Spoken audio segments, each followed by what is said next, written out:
Electricity is a flow of charged particles. These particles originate in the atom. If you have ever studied the atom, you will know that an atom has a compact center called the nucleus. The nucleus contains two types of particles: protons, which have a positive electric charge, and neutrons, which have no electric charge. Small charged particles called electrons exist outside of the nucleus. Electrons have a negative charge and they are attracted to the positively charged protons. The electrons move in high-speed orbits around the nucleus, held close to the nucleus by the strong force of attraction from the protons.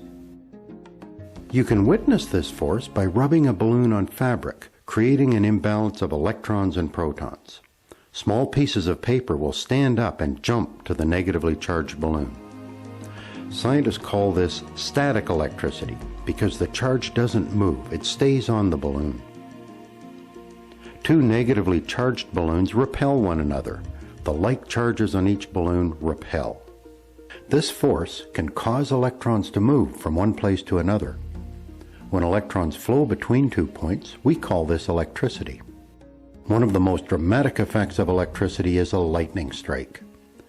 Electrically charged clouds release their charge in an explosive flash. A powerful demonstration of electricity. To use electricity, we need to find a way to safely contain and control this flow of charged particles. That is what a battery cell does. A battery is a chemical device capable of converting stored chemical energy into electrical energy. As you know, batteries have two terminals or ends labeled plus and minus. This reflects the negative and positive charges on electrons and protons. The chemistry of a battery creates a force that moves electrons out of the metal plate on the negative end and attracts them to the metal bump on the positive end.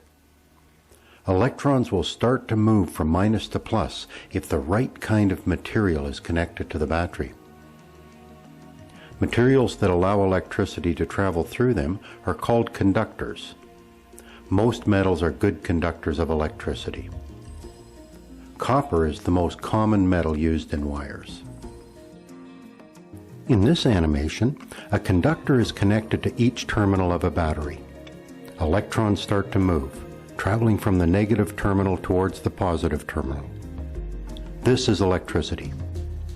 The electrons actually move from atom to atom as they travel through the conductor. This is a safety warning. Never connect a short metal wire between the terminals of a battery. This is a short circuit. The wire will get hot, you might burn yourself, and the battery will quickly lose its energy. Have you noticed the letter V on the side of a battery? This represents volts. Volts, or voltage, is a measure of the force moving the electrons. A AA battery is usually 1.5 volts. This is a low voltage, and that is why it is safe to handle a AA battery. Higher voltages are dangerous.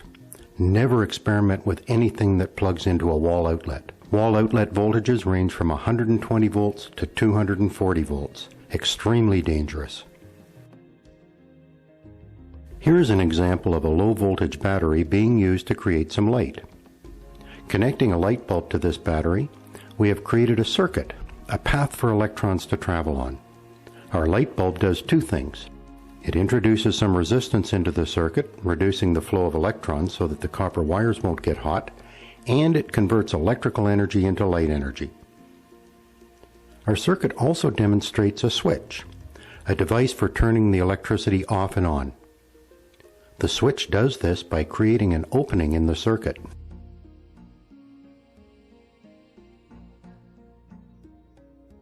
This is an actual circuit similar to the one in the animation. The wires I am using have metal alligator clips connected to their ends, making it easy to connect. The metal in these wires is covered in plastic. Plastic is an electrical insulator. The current from our low voltage battery will not flow through the plastic, but easily travels in the copper wire under the plastic. Connecting and disconnecting the wire creates a simple switch, turning the light off and on. wall switch does the same thing. The plastic lever and cover plate protect you from the high voltage used in this circuit. It is possible to construct circuits with 2 or more bulbs. Here is one example. The 2 bulbs in this circuit are connected in parallel. If we follow 2 electrons traveling through this circuit, we see there are 2 possible paths. One electron leaves the negative terminal of the battery and travels through the upper bulb, the other through the lower bulb. They both end at the positive terminal of the battery. Parallel circuits always provide more than one path for the electricity to travel on. If you are in a room with a row of ceiling lights, these lights will be connected in parallel. One advantage of connecting lights in parallel is that if one light is removed or fails, the other lights will not be affected. Removing one light from this circuit does not affect the other light. It remains connected to the battery. This is a parallel circuit. Notice when I disconnect one bulb, the other one stays on. It is possible to build parallel circuits with many branches.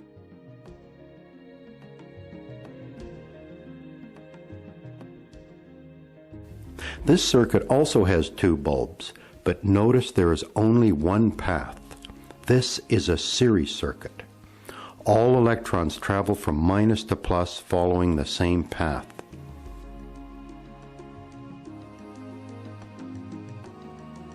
If one of these lights is removed or fails, the circuit is broken and the other light will go out. Lighting systems are rarely wired in series. This is a series circuit. Notice when I disconnect one bulb, the other one goes out. Switches are wired in series with the loads they control.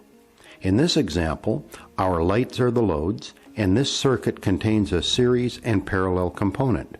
The switch is in series with the parallel branches. This is how one switch controls many lights in a room. Series and parallel circuits can be found in all electrical and electronic devices. The wiring in your home is a combination of series and parallel circuits. This motherboard of a computer consists of a maze of series and parallel circuits connected to control the electronic components that allow the computer to function.